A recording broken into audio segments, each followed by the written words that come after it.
اعوذ باللہ من الشیطان الرجیم بسم اللہ الرحمن الرحیم سبحان اللہ و بحمدہ سبحان اللہ العظیم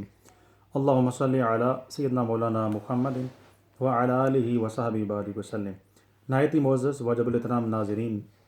انتہائی محبت کے ساتھ میرا سلام قبول ہو۔ السلام علیکم ورحمۃ اللہ وبرکاتہ۔ عرض کرتا ہوں اللہ تعالیٰ سب کو اسلام کی عطا فرمائے، آپ کی زندگی کے اندر آسانیاں پیدا فرمائے، خوشیاں عطا فرمائے، ہم سب کو ہدایت کی طرف سے مالا مال فرمائے۔ آج کا جو میرا مختصر سا موضوع ہے وہ ہے حسد۔ حسد ہوتا کیا ہے؟ حسد یہ ہے کہ کسی کا علم، کسی کا مرتبہ، کسی کے پاس پیسہ، کسی کے پاس جائیداد، فضل، نعمت اللہ پاک جو عطا کرتا ہے، دوسرا بندہ اس کو نیگیٹو سینس میں دیکھتا ہے کہ اس کے پاس یہ چیزیں، یہ پیسہ، علم، فضل، عزت، کرم، یہ ساری چیزیں اس کے پاس، اور بندہ نیگیٹو سینس میں دیکھتا ہے اس کو اور ایک جلن محسوس کرتا ہے اور یہ دل میں خیال کرتا ہے کہ یہ سارا چھن جائے اور مجھے مل جائے۔ اس کو کہتے ہیں حسد، اور اس کی مذمت آئی ہے، کنڈیم کیا حدیث پاک نے، قرآن پاک نے، اور یہ ایک شر ہے۔ حسد کرنے والا اپنے آپ کے ساتھ بیماری لگاتا ہے، دوسرے کی عطا اور رب تعالیٰ کا فضل اس کو دے کر خود اپنے اندر جلتا رہتا ہے، کڑتا رہتا ہے۔ اور اللہ پاک نے فرمایا من شر حاسد اذا حسد، سورہ فلق کے اندر، حسد کرنے والے کے شر سے جب وہ حسد کرے میں اللہ کی پناہ میں آتا ہوں۔ حضرت امام ابو داؤد، سنن ابو داؤد شریف میں سیاستہ کی کتاب ہے، سرکار نے فرمایا صلی اللہ علیہ وسلم، سیدنا ابو ہریرہ رضی اللہ تعالیٰ عنہ راوی ہیں، سرکار نے فرمایا قال ایاکم والحسد فإن الحسد یأکل الحسنات کما تأکل النار الحطب والعشب او کما قال فی الحدیث۔ حسد سے بچو، protect your self, save your self from the jealousy in negative sense, jealousy, کیونکہ حسد نیکیوں کو اس طرح کھا جاتا ہے جیسی آگ لکڑی اور سوکھی گھاس کو کھا جاتی ہے۔ سوکھی گھاس ہو اور سوکھی ڈرائی ووڈز ہوں، ان کو آگ جس طرح کھاتی ہے، اس طرح نیکیاں انسان کی ختم ہو جاتی ہیں۔ اسی طرح فرمایا سنن نسائی شریف کی حدیث پاک، حضرت ابو ہریرہ ہی راوی ہیں،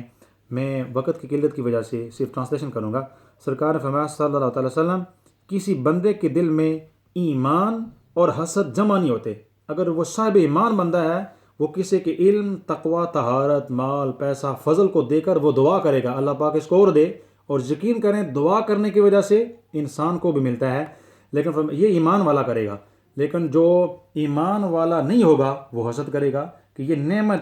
یہ اس بچے کسی کے پاس علم ہے، فضل ہے، کرم ہے، قوت ہے، پیسہ ہے، یہ چھن جائے۔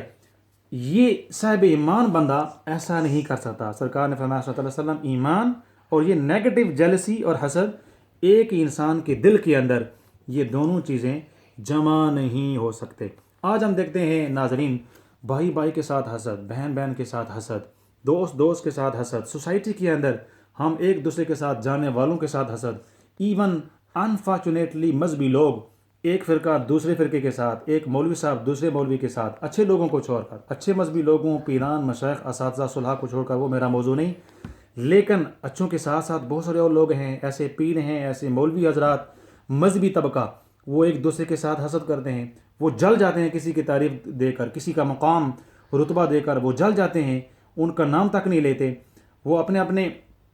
کرسیوں پر لڑتے ہیں، ایون مرتبہ و مقام پر لڑتے ہیں کہ ہمیں آگے بٹھایا جائے، اسٹیج کے اوپر بٹھایا جائے، یہ ہوا وہ ہوا۔ یہ ساری حسد کی علامات ہیں۔ اللہ پاک اس بیماری سے ہم سب کو محفوظ فرمائے۔ اس کے ملتا جلتا ایک چیز ہوتی ہے رشک، یہ ہوتا ہے کہ رشک یہ ہوتا ہے کہ اللہ پاک اس کو بھی عطا کرے،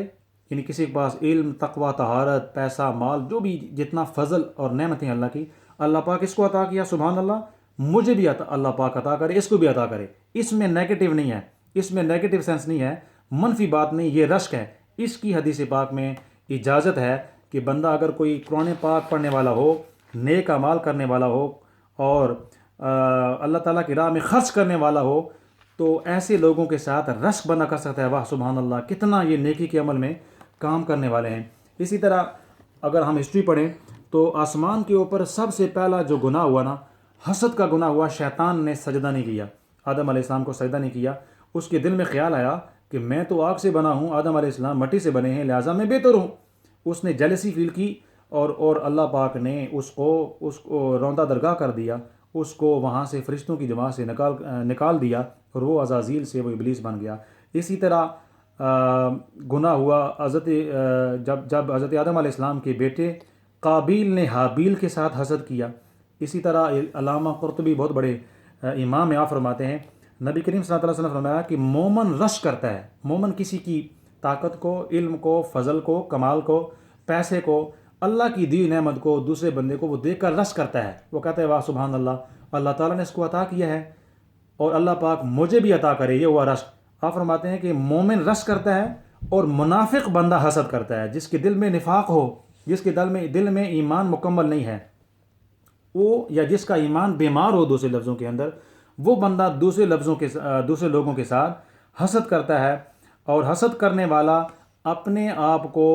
دوسرے کے فضل اور نعمتوں کو دے کر اپنے آپ کو بیمار کر لیتا ہے، اور یہ بہت بڑی بیماری ہے، اور یقین جانیے اس بیماری میں ہماری جو سوسائٹی ہے وہ جڑ رہی ہے۔ اگر ہم دیکھیں ہیں ایک دوسرے کو کاٹنے کے لیے دوڑتے ہیں، لڑائی ہے، جھگڑا ہے، فتنہ ہے، فساد ہے، ایک دوسرے کو بے عزت کرتے ہیں لوگ، ایک دوسرے کو کی عزت نہیں کرتے،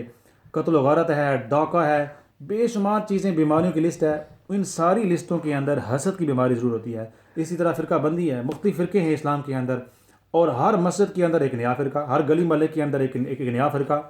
اچھے لوگوں کو چھوڑ کر، اچھے لوگ تو سلوٹ کرنے کے قابل ہیں، ان کے ساتھ محبت کی جائے، وہ خود بھی نیک ہوتے ہیں اور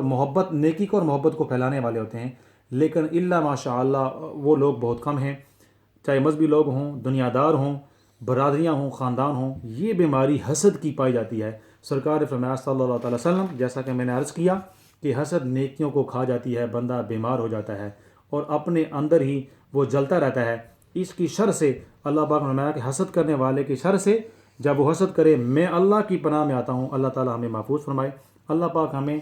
اب ایسی بیماریوں سے پاک و صاف کرنے کی ہم سب کو توفیق عطا فرمائے، اور نبی کریم صلی اللہ تعالی وسلم نے جو محبت کا، دوسرے لوگوں کے لیے دعا اور محبت کا جذبہ دیا ہے، اس جذبے کو ہمیں اپنانے کی توفیق عطا فرمائے۔ جزاک اللہ خیر، تھینک یو فار لسننگ۔